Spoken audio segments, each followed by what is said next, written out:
All right, happy Monday, everyone. So I'm going to do a quick exam 2 review. I currently don't have anyone on the call, so no questions at this time from the audience. You guys are probably all busy, so hopefully this will help you gear your focus for exam 2. All right, and just remember that exam 2 will be on Thursday at 3 p.m. in TI 245 as we had previously. Um, same rules apply, just like last time. All your stuff, put it by the wall. Yeah, I'm gonna have a calculator for you, but if you don't need one, bring your simple calculator and email me if you have any questions. Okay, so I do have a PowerPoint here that we are gonna go over. And I did email everyone the blueprint. So just so you know, let me just click on this link here.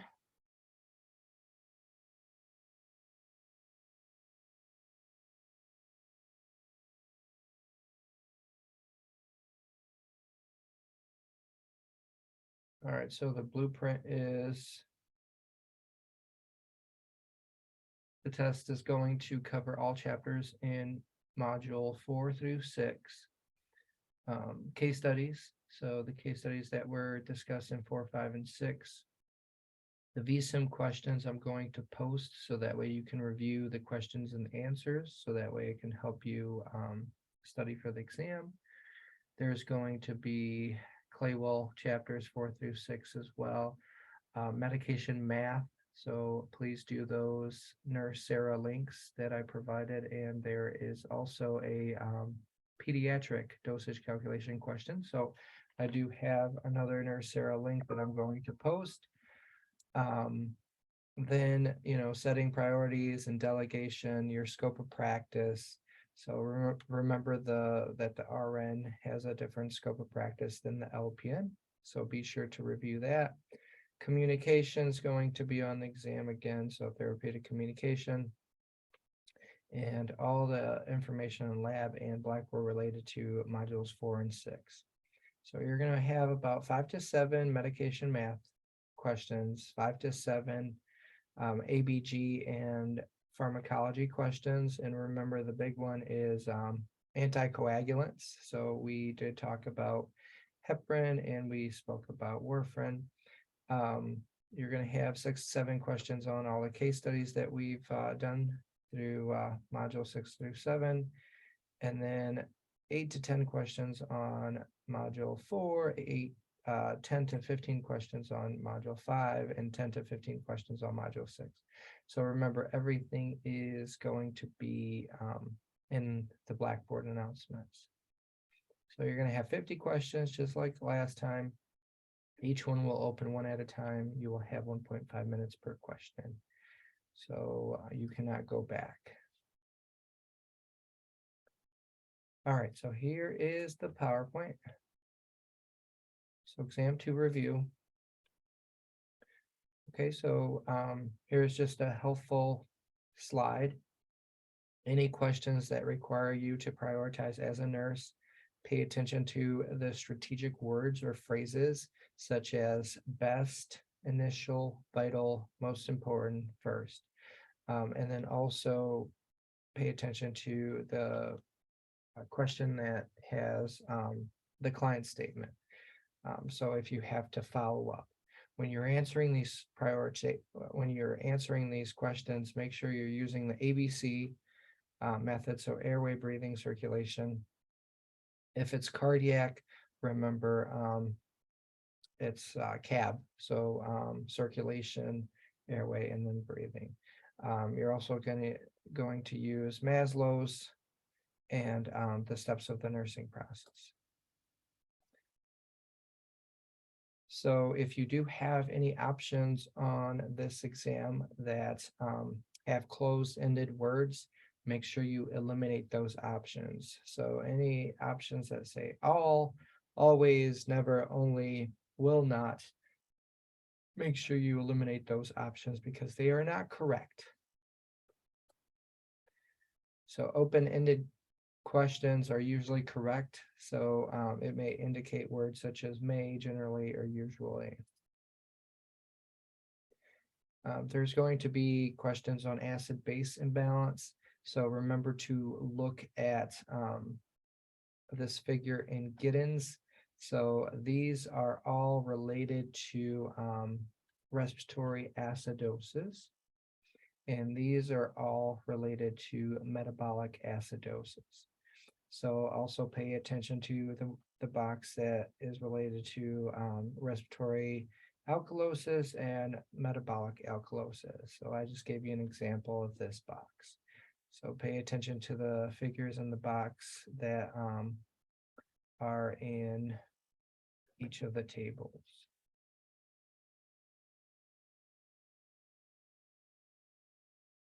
Another example is if you have certain words that you are not sure of, make sure you are looking them up as well. So if a person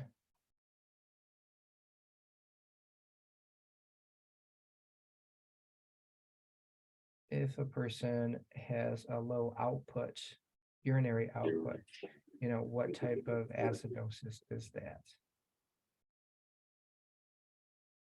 All right, I'm having Have you people. had this trouble? My Hi, can you guys hear me?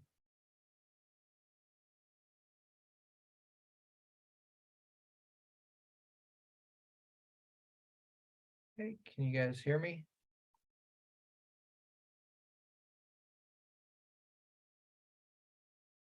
All right, so I am going to continue.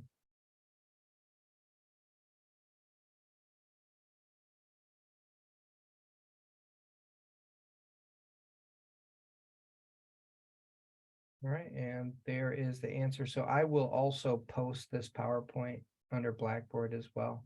So that way you guys can use it as study material. And then I have another example here, diarrhea. So which type of acidosis is that? So again, be sure to look at those boxes and figures in Giddens, so that way you know which type it is. So diarrhea can cause metabolic acidosis. And just remember, stages of development is also going to be on exam because we talked about it during lab. And you guys did a discussion board on the Denver 2 screening tool. So be sure to understand what that tool does. So on your exam, you also have to identify, what CBC is. So make sure you understand each one, right? Because obviously other cells are associated with the white blood cells. So make sure you know what they do when you're caring for an individual and when you're interpreting the white blood cell count.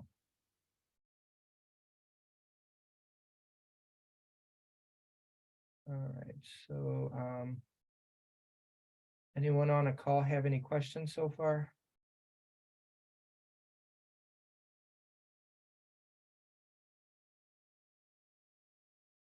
Yes, no?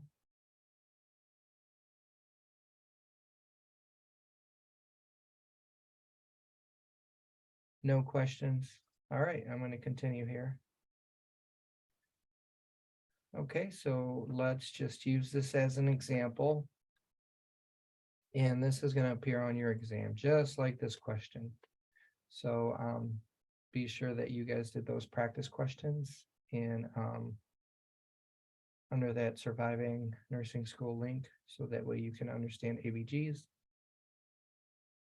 So I'm going to give you a couple minutes to do this question and then post it in the chat if you can.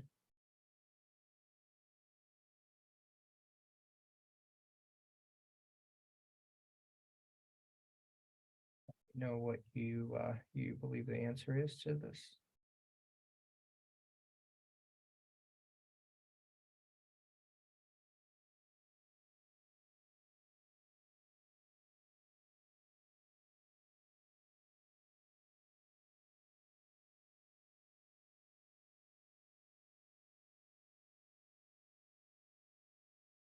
All right, so here's the question.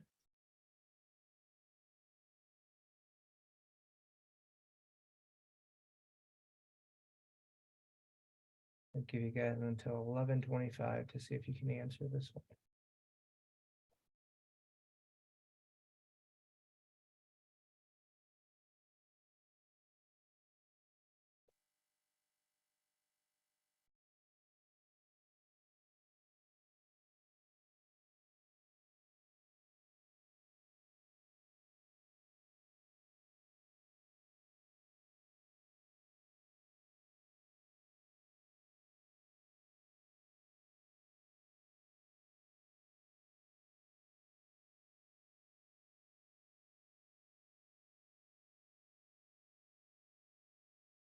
All right, it's 11:25. So the answer is fully compensated respiratory acidosis.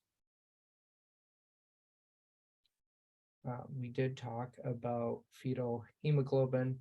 At least it was in the reading.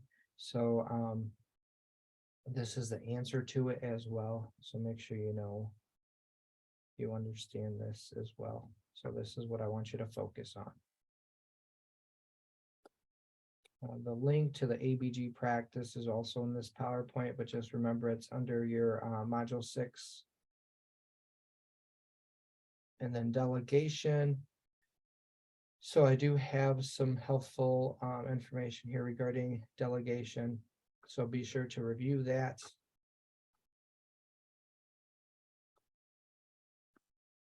And here's some more information as well. Be sure to review that. And then when you're delegating to assistive personnel, be sure that you're following this standard. Okay, so remember the NCLEX National Council will test you on at the national level. So what your institution does, or wherever you work, that's on them, and that's their institutional policy. But the NCLEX will test you on these. So I've had some nursing students say, well, as a tech, they allowed us to do a intermittent straight cath. Well, it's not listed under the NCLEX policy and procedure to delegate that to that personnel. So you will not be responsible for that. But this is, okay, here's some more information. So as an LPN, this is what they can do according to the National Board of Nursing. So just remember, we're focused on at the national level. We might have some LPNs that are in a hospital or working somewhere else where they're saying, well, I've been doing way more. Well, don't worry about that when you're taking the nursing exam. Okay. I mean, continue to do what you're doing if it's institutional policy and it's part of the scope of practice in Michigan. But for the NCLEX, you are focusing on what the text is teaching us. And then again, it's important to understand what the registered nurse does. So they're always using a nursing process, assessment, analyzing data, planning, implementation, and evaluation. Okay, so remember this one has changed. It used to be nursing diagnoses. It's no longer that. It's analyzing the data. LPNs are collecting the data. The RN is analyzing the data. All right. So again, I will post links associated with pediatric nursing care and dosage calculation. Do you guys have any questions for me? I have one question. Okay. So I've been looking at more of the ABG, figuring that out.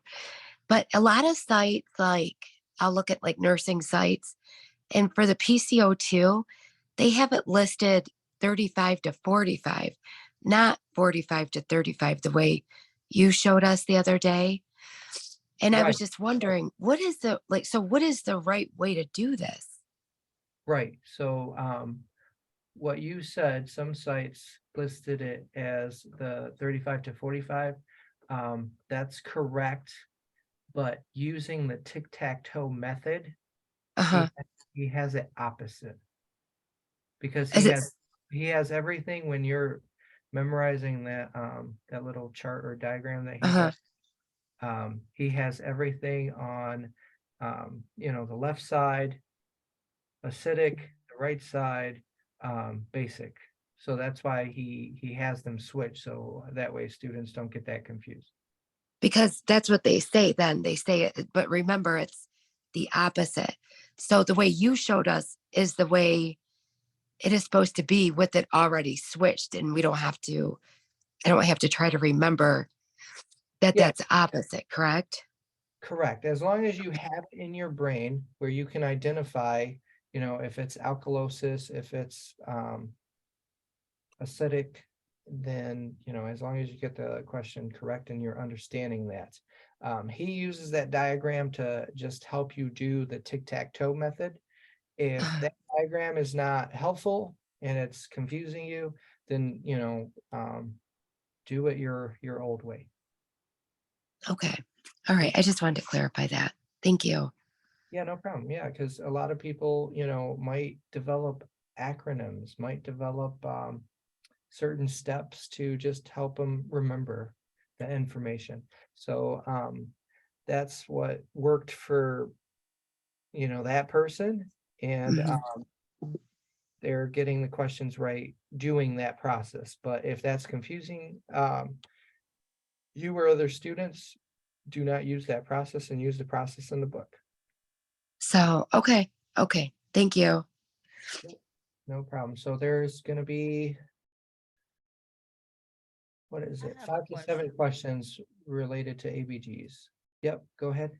I just had a question. So we're gonna be having like the pediatric dosage calculation on this exam as well? Yeah, there's one question related to that because remember we did Ben Potter, and then you also had some information regarding pediatrics. So we're not going in great detail, but I do have the link to the questions and the video. Okay. So I might, And as far as like the case studies, you just want us to just review those and like the interventions and things like that that we would do for just kind of just review the whole case study? yep, just like we talked about in class, right? Are you identifying the trends? Are you paying attention to the nursing priority, right? How are you going to notify the doctor? Um, and going from there. I'm not sure if you guys can see the link that I posted regarding the pediatric dosage calculation. Can you You get, posted it under module 6 or 7? no, I'm sharing my screen right now. Oh, yeah, I can see it.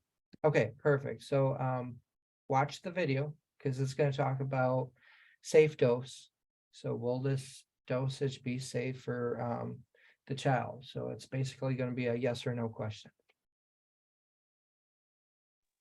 Ben, are you, and you're posting these slides in module 6, right? I'm With the gonna links? I'm gonna probably post them in under announcements. Oh, announcements. Okay. Yep, so once I post it, click on it, see if it works. If it doesn't, please email me right away so I can troubleshoot it. Because again, if you guys are setting your time to study, I want you to have all the resources available so that way you can use it and study. Okay. All right, so she explains this very well in that video, and then she's got some problems here. So remember, for your question, it's going to be a yes or no on the exam. There's only one pediatric question. And the reason I have to expose you to that is because we covered some pediatric information in module 5. Any other questions?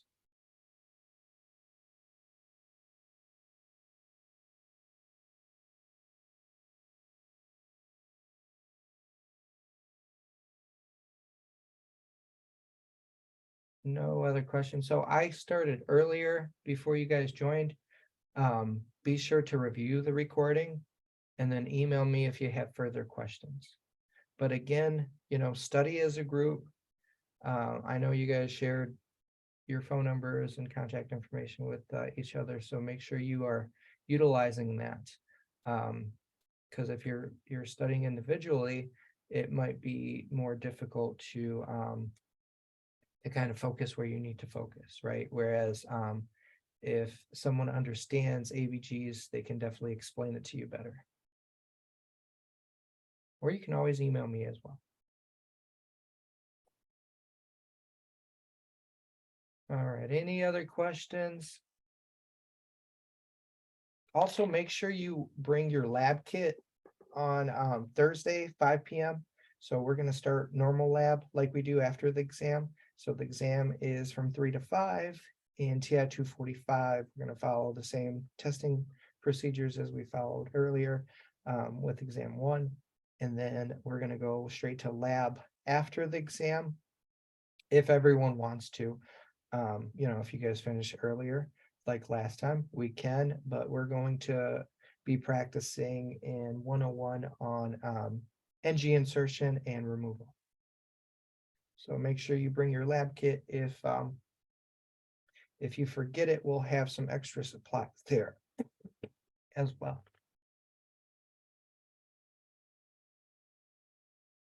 All right, any other questions?